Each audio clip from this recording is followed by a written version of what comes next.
बिस्मिल्लाहिर्रहमानिर्रहीम। तेरे किन्ने को होए बड़े वाधू हो गए ने मिलियन मुड़ियन हो गए ने कि नहीं जे जेड़े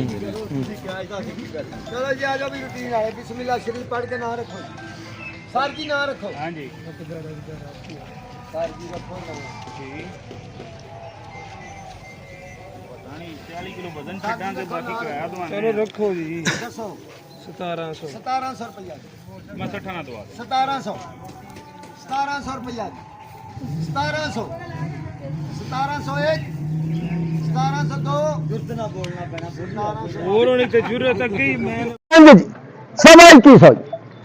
2150 रुपये 2150 मास्टर इरफान जी 50 रुपये 55 60 जी 65 जी 70 जी 75 जी 80 जी 85 जी 2200 रुपया